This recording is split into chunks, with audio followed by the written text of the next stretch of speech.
नमस्कार साथियों, आप सभी का स्वागत है एजुकेशन लाइन में। दोस्तों, राजस्थान बोर्ड परीक्षा 2024 यानी कि 10वीं क्लास के लिए दोस्तों विज्ञान का जो मॉडल पेपर बोर्ड की ओर से जारी हुआ है, उसका संपूर्ण सॉल्यूशन है वो हम इस वीडियो में देखने वाले हैं। साथ ही साथ दोस्तों, आप इस सॉल्यूशन की पीडीएफ फाइल है वो कैसे ले सकते हैं वो भी मैं आपको बता दूंगा। तो चलिए दोस्तों, वीडियो स्टार्ट करते हैं। वीडियो स्टार्ट करने से पहले छोटी सी रिक्वेस्ट ज़रूर रहेगी आपसे कि अगर आप चैनल पर नए हैं तो प्लीज़ चैनल को सब्सक्राइब ज़रूर कर लेना, ताकि जितने भी आपके मॉडल पेपर होंगे सारे सॉल्यूशन आपको मिल जाएंगे। तो चलिए दोस्तों, वीडियो स्टार्ट करते हैं। यहाँ पे देखिए दोस्तों, पहला क्वेश्चन जो आपसे पूछा गया है खंड ए में, संकुचन के समय हृदय के अंदर रक्त के पश्च प्रवाह को कहा जाता है। तो दोस्तों, पश्च जो प्रवाह होता है उसको अपन वाल्व बोलते हैं। आपने देखा होगा, आपने सुना भी होगा कि हमारे शरीर में जो हृदय होता है उसके आसपास वाल्व लगे रहते हैं। तो जिनको कहीं दिल का दौरा पड़ता है या और कोई समस्याएं होती है दिल से रिलेटेड, तो उनको वाल्व डाले जाते हैं। तो वो ये वाल्व वही है जो कि हमारे रक्त को पश्च प्रवाह से रोक पक्ष प्रवाह जो होता है वापस से रिपीट उसको रोकता है और आगे की ओर मस्तिष्क की ओर उसको फ्लो को बनाता है। एक न्यूरॉन में विद्युतीय संकेतों का रासायनिक संकेतों में परिवर्तन है वो कहा जाता है। तो उसको हम बोलते हैं तंत्रिका। कक्ष के आधार पे जो होता है तो उसको तंत्रिकाक्ष कर बोलते हैं। मानव में मस्तिष्क का कार्य क्या है? तो हमारा जो मस्तिष्क होता है वह सोचता भी है, संतुलन भी करता है, हृदय स्पंदन भी करता है और ये सभी कार्य करता है। तो इसलिए ऑप्शन नंबर डी है वो सही आंसर हो जाता है। नेक्स्ट देखिए, अगला है हमारा आर आर वाई वाई जीनी संरचना का बाह्य लक्षण होता है।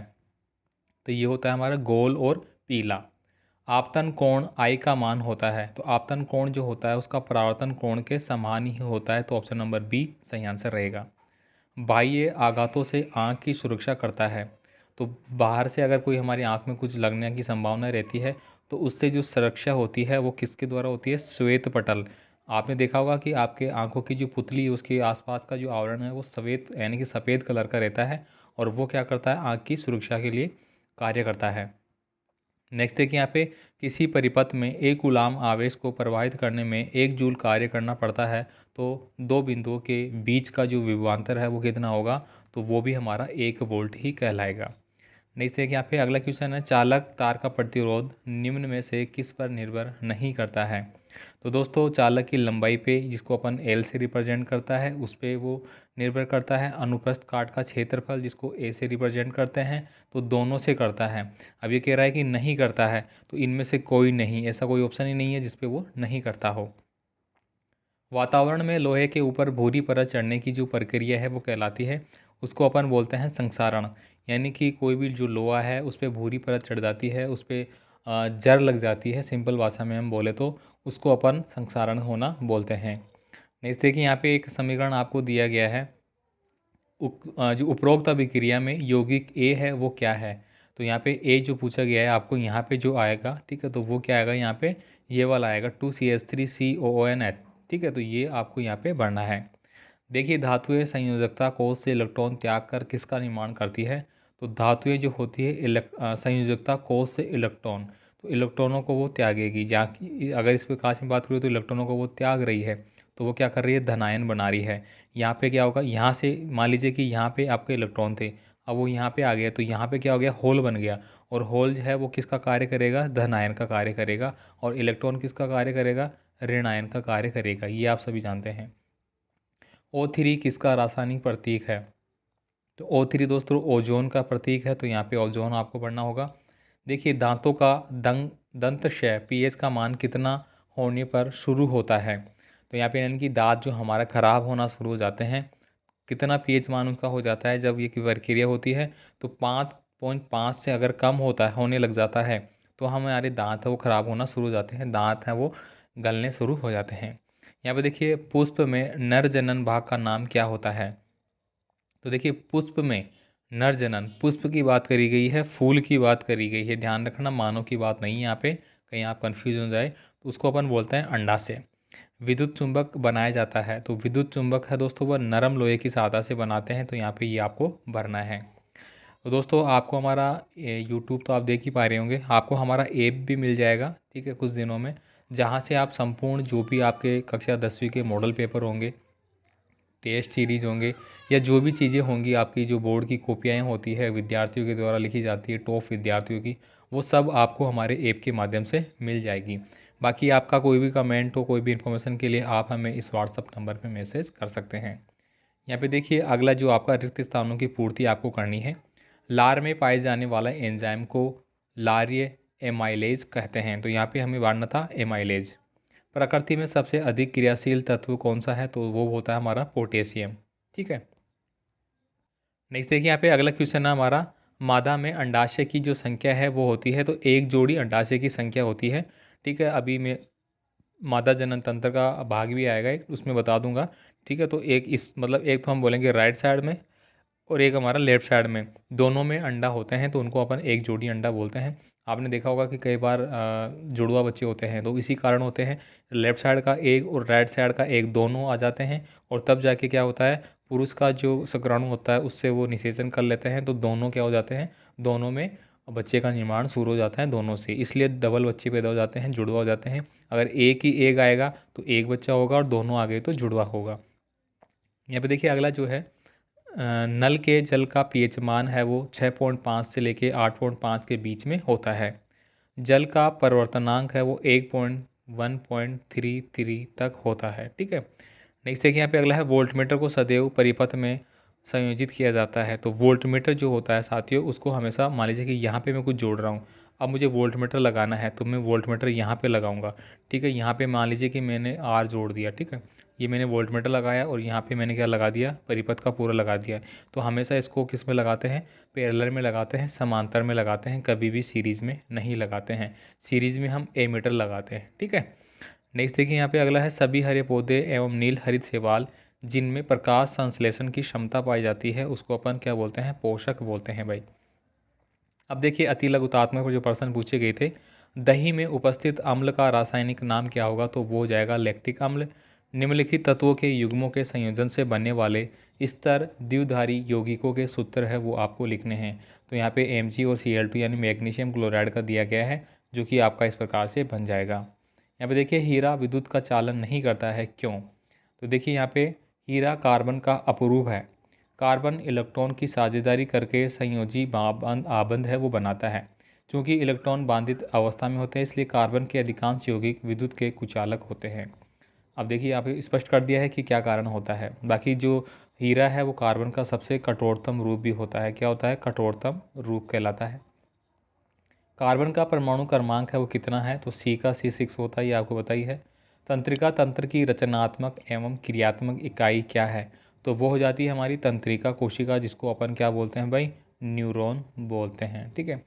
प्लोजोडियम में जनन किस विधि के द्वारा होता है? तो बहुविखंडनीय विधि के द्वारा होता है। इसके बाद देखिए वक्रता त्रिज्या और फोकस दूरी में क्या संबंध होता है? तो दर्पण की वक्रता त्रिज्या आर से रिप्रेजेंट करते हैं, 2 इंटू हमारी हो गई फोकस दूरी। इस प्रकार से फॉर्मूला होता है, एफ फोकस दूरी होती है, तो इससे आप अपना जो कोई भी न्यूमेरिकल है वो सोल्व कर सकते हैं। मुख्य अक्ष को आपको परिभाषित करना है। गोले दर्पण के ध्रुव व वक्रता के अंदर जो सी को मिलाने वाली रेखा का दर्पण की मुख्य अक्ष कहलाती है। क्या कारण है कि चुंबकीय क्षेत्र रेखाएं एक दूसरे को प्रतिच्छेदी नहीं करती है? ये कम पर्सन वेरी इंपॉर्टेंट है। चुंबकीय जो बल रेखाएं हैं एक दूसरे को कभी नहीं काटती है, ये आप हमेशा याद रखेंगे भाई, बहुत इंपॉर्टेंट है आगे चल के भी आपके लिए। यदि दो बल रेखाएं एक दूसरे को काटती हो तो कटान बिंदु पर दो स्पर्श रेखाएं खींची जा सकती है, जो उस बिंदु पर चुंबकीय क्षेत्र कहलाएगी। पर्यावरण में विघटन करने वाले जीवों की भूमिका आपको लिखनी है। तो ये मर्त जीवों को सरल और अकार्बनिक सामग्रियों में तोड़ देते हैं, जिसमें प्राथमिक उत्पादकों को पोषक तत्व उपलब्ध होते हैं।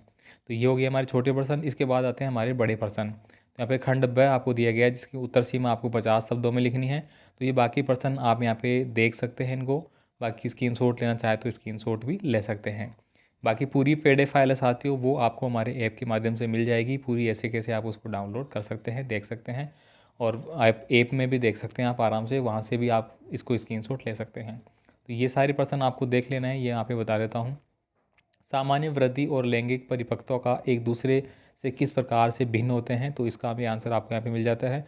मादा जननतंत्र का नामांकन चित्र बताइए। तो देखिए अभी मैंने बोला था, तो इस प्रकार का होता है, ये आपकी फेनोमिनल जो ट्यूब होती है अंडवाहिनिकाएँ, यहाँ से हमारा जो एग है वो स्त्रावित होता है इस यहाँ से। ठीक है, और वो यहाँ पे आता है। अगर दोनों साइड से आपके एग स्त्रावित हो जाते हैं तो जुड़वा बच्चे, और एक से ही आता है तो वो क्या होता है, हमारा एक बच्चा होता है।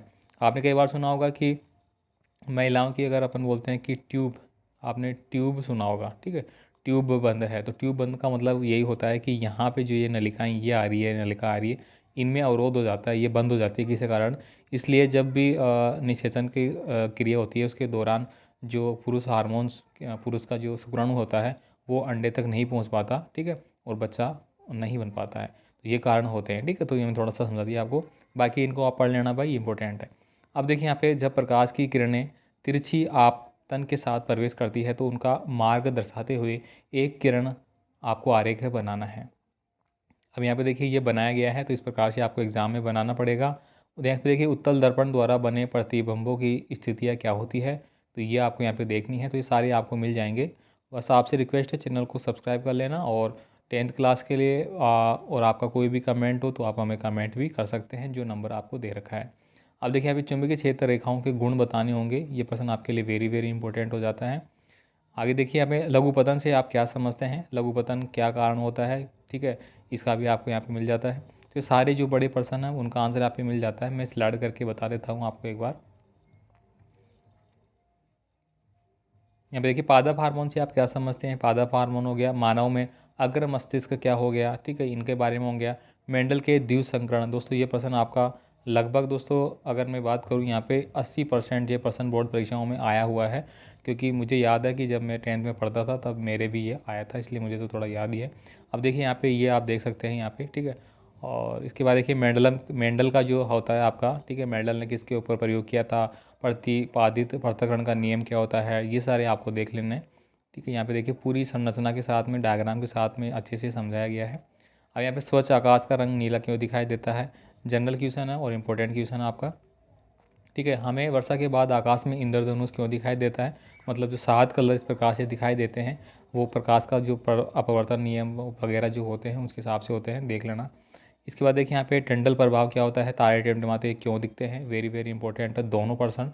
टिंडल प्रभाव का जो पर्सन है वो एकदम 99% इंपॉर्टेंट है, मतलब आने की संभावना है, ठीक है। इसके बाद देखिए खंड द आ जाता है, अम्ल किसे कहते हैं, ये आपको मतलब इसमें 4-5 प्रश्न पूछे जाएंगे एक साथ, छोटे छोटे प्रकार के, ये आप देख लेना। अब देखिए विरंजक चूर्ण, ये अभी आपका द्वार्षिक परीक्षाओं में भी आया था, ठीक है, ये आप देख लेना भाई। अमीमा में पोषण विधि को मानचित्र द्वारा समझाना है, तो यहाँ पे समझाया गया है, ठीक है, तो इसको भी आप देख सकते हैं, स्क्रीनशॉट ले सकते हैं। इसके बाद देखिए विद्युत परिपथ किसे कहते हैं, और ये आपका एक न्यूमेरिकल आपका जाता है, किसी विद्युत बल्ब के तंतु में 0.5 एम्पियर विद्युत धारा 10 मिनट के समय के लिए प्रवाहित होती है, तो विद्युत परिपथ में प्रवाहित विद्युत आवेश का परिणाम आपको ज्ञात करना है। तो ये आपका कुछ फॉर्मूला होता है, वो आपको फॉलो करना होता है। अब देखिए यहाँ पे प्रतिरोध किसे कहते हैं, किसी चालक का प्रतिरोध किन किन बातों पर निर्भर करता है, ये छोटा पर्सन भी डाला गया है यहाँ पे और ये बड़ा भी डाला गया है। तो ये देखिए यहाँ पे लंबाई आर और एल के व्युत्क्रमानुपाती होती है, सॉरी समानुपात होती है, अनुप्रस्थ काट के क्षेत्रफल के भी होता है। तो ये सारी चीज़ें आपको यहाँ पे लिख लेनी है, ठीक है। तो ये पूरा पेपर यहाँ पे हो जाता है, तो उम्मीद करता हूँ कि आपको पूरा पेपर मिल गया यहाँ पे सॉल्यूशन के साथ, इनको आप देख लेना, बाकी और भी पेपर हैं वो आपको मिलते रहेंगे। धन्यवाद।